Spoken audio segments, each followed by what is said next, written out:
This is Faith from For Real Media. I found out my dad was molesting my 4-year-old daughter. I'm not doing these for attention, for clout, for none of that. If I can tell my story and help somebody else, that's what I'm going to do. First thing I want to say is pay attention to your kids. Your girls, your boys, pay attention. It was the smallest thing that brought everything to light. Something that I could have absolutely overlooked, and I did not. Because I pay attention to my child. I look at everything. My dad lived about 2 hours from us. I had just finished school and I was about to start my extern. My husband worked during the day and I needed somebody to watch my daughter while I did my extern because she wasn't in school at the time. One day, my husband was about to drop me off at my extern. It was like 8 in the morning. My daughter was in our room because my dad was in her room. So my baby was in the bed asleep. My husband and we were leaving the house. And we were outside, I want to say maybe 30 to 45 seconds. Because my husband, when we got in the car, he realized that he left something. And he got up to go in the house. And when he got to our bedroom door, my dad was at the door. Mind you, my baby's in there asleep. It's like 8 in the morning. Before we left out the house, we told him that she was sleeping.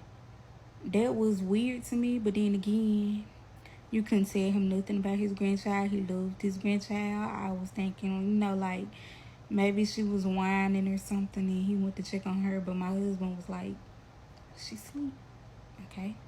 This young lady put out the story of how her father was sexually assaulting her 4-year-old daughter. Before we get back to the video, I would say you all have to be watchful of the people you live to watch over your children, be it whoever. Just pay attention to your kids because a lot of people are dominated with evil mind and lustily thinking evil and is hurtful when it's coming from people we love and cared for. I'm not saying you should go about pointing and accusing people. What I am only saying is that you should heed more attention to your children's behaviour and know when things isn't right. So yeah, let's get back into the story.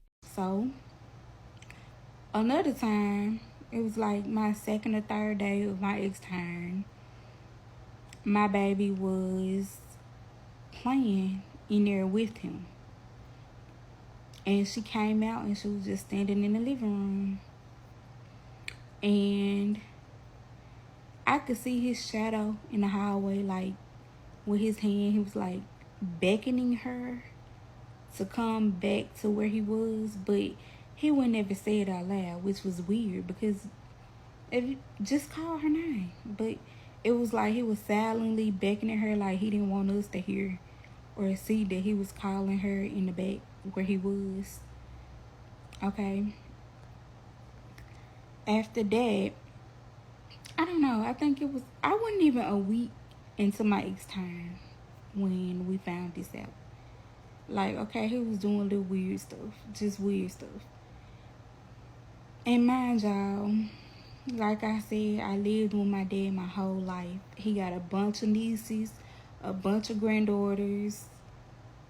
Everybody loved him, man. Ain't nobody ever said nothing out the way about him.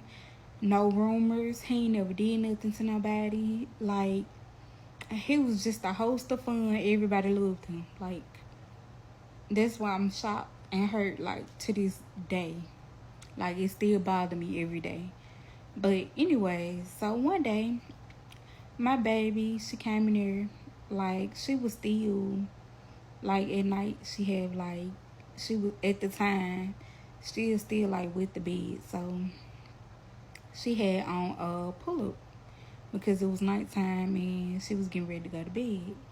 So she lay out on the couch and she put her hand in her pull-up. So red flag, flag on the play. I don't play that. Why your hands in your pull-up? But of course, I was like, babe, why you got your hand right there? Like, what's wrong? Where you get that from? Somebody did that to you? I'm asking questions. She was like, yes. So, I already know. When you questioning a child, you do not say a name. Like, you don't say nobody's name. Because, that child can just go with whatever you're saying. So, I'm just like, somebody did that to you? I didn't say no name. Mind you, the only men in our house is my husband and my dad. And it could have been a woman. I got a bunch of cousins, whatever. It could have been a woman. So, my husband, my dad, and sometimes my brother come around. But, yeah, at the time, it was just us three in the house. So, I'm like, somebody did that to you? And she's like, yeah. So, I don't want to say a name. So, I'm like, okay, baby, who did that? She was like, Pawpaw. That's what she called my dad. I'm like, Pawpaw, I'm trying to get some clarity. Pawpaw changed you? Pawpaw, what, wiped you? Took you a bath? I can't say exactly what it was that she did. She showed me what he did. And she also said something that he did. And my heart just dropped. I was crying so bad. I told my husband and my dad got into an altercation. And yeah, I called my auntie. My auntie lived down the street from me, and I told her. And she was like, oh, I just don't believe he did that. I don't believe, mind you, this my auntie on my mama's side. She was like, I don't believe he did that. I called my auntie.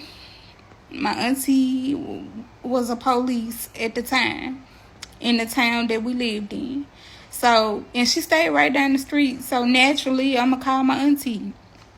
I called my auntie. She came over. And I don't know if it was because I had just broke down crying or because my husband and my dad had just had a argument and was yelling. But when my auntie started asking my baby questions, she would not answer the questions. And my auntie literally told me right there in my face, like, okay, I don't believe this. And my auntie might see this. Auntie, no hard feelings, but yeah, that hurt me. Anyways, so I'm getting emotional, y'all. Hold up. Okay, so my auntie said she didn't believe it and told me to take my baby to the hospital, which I was going to do anyway. I ain't see anything, but I still wanted to take her to get checked up. So we took her to the hospital. When the doctor came in, she told us off jump, like, usually you don't find no type of physical evidence with cases like that. But my baby ended up telling the doctor the same thing that she told us.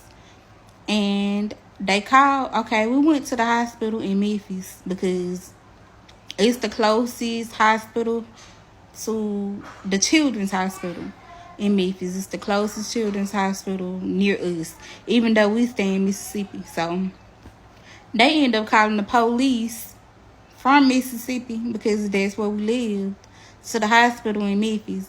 And the police that call, that's the station that my auntie work in. So they came, took our statements or whatever, and the doctor had just told us that she saw something, and it could have came from constipation, like some strain with constipation, or it could have came from something else. And they could have taken her somewhere else and did an invasive testing, but it wasn't recommended. So I told my auntie that. And like I said, the woman wasn't sure where it came from. And I didn't want to do the invasive testing. So, of course, that's not going in nobody's paperwork or whatever. So my auntie was getting access to the files or whatever. So she called, like, talking about she didn't see anything about, what I had just said. Of course you don't see it. we don't even know if that's where it came from, you know? That upset me so bad because you don't believe her, and now you looking at files talking about what you don't see. So anyways, they made it to where my auntie couldn't even access those files anymore because I was so upset. And nobody, hardly nobody, well, at first everybody was like, oh, that's so sad, and he wrong for that. But a year later, everybody his best friend, y'all. Everybody his best friend. Everybody always talk to him, and he miss y'all, and this, that, the third. Y'all, my family, my mama people. Oh, you don't think she got that off YouTube? What's YouTube? Yeah, that is so hurtful. For people to doubt your child, that's hurtful. But I understand a little bit because of his character. Like I said, we all grew up together. My cousins, I got plenty of girl cousins. He got plenty of granddaughters, nieces. He never did this to none of us. None of us, y'all. He never made us feel uncomfortable in no type of way. My mom died when I was 14 years old. I lived with my dad my whole life. He got full custody of me. My dad never made me feel uncomfortable. He never did nothing to me. Never said nothing to me out the way. But the way my daughter said what she said, the way she demonstrated what he did to her, I would be a fool to deny my child. I would be a fool to just sweep that under the rug and be like, oh, she 4 years old. She don't know what she's talking about. That came off YouTube.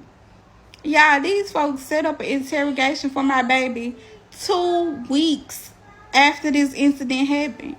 And I thought, it's 2 weeks later. My baby ain't gonna remember that.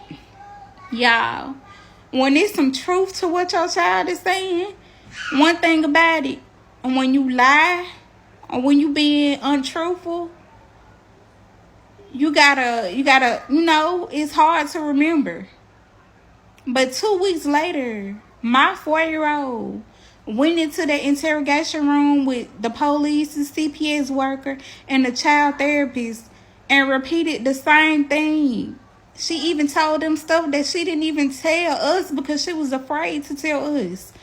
45-minute long interrogation 2 weeks later. She did what needed to be done. That's the exact thing that the CPS worker said to me when they came out of their room. She was like, she did a good job. She said what needed to be said. They sent that tape over to a grand jury or something like that, y'all. That was a year ago. I don't know what's going on. So I've been messed up. I can't lie. My dad was literally all I had. All I had. My best friend, literally.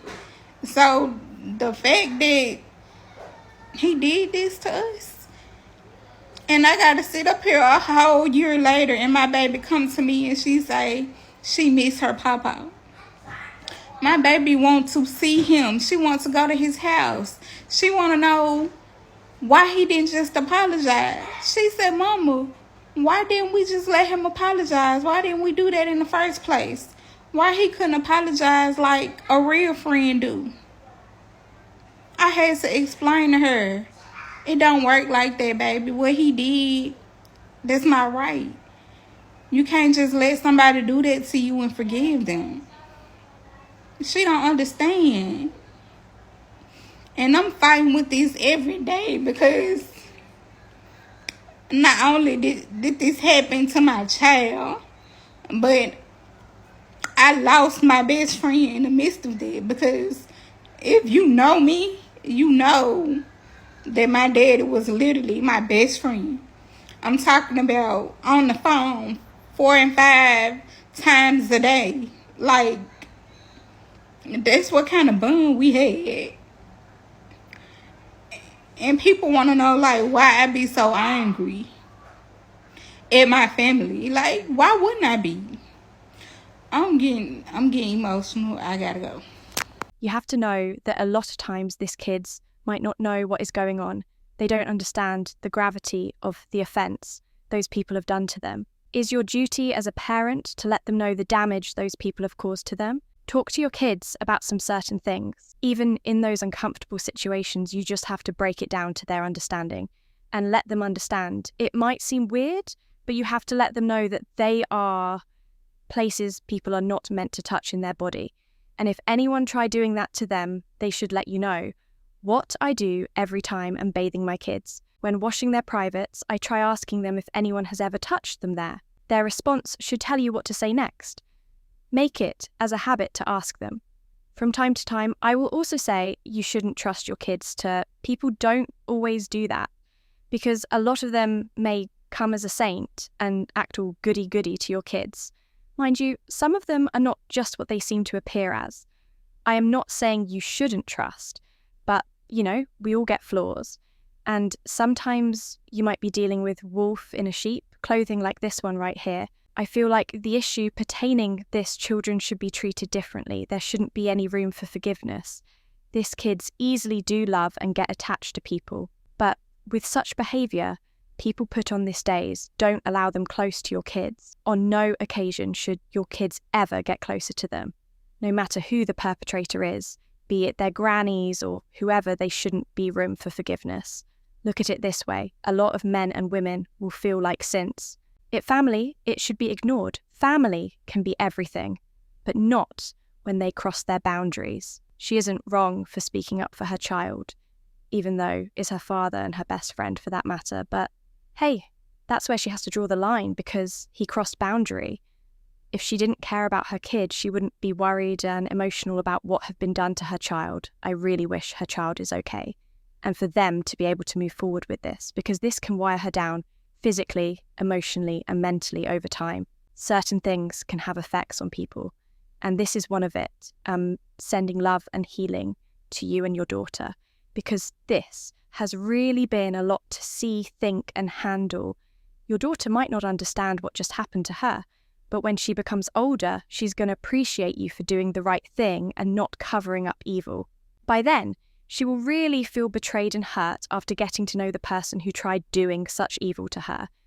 This type of thing have been happening often these days. So you all got to be careful. What is your opinion on this situation? Comment in the video, like and subscribe to the channel.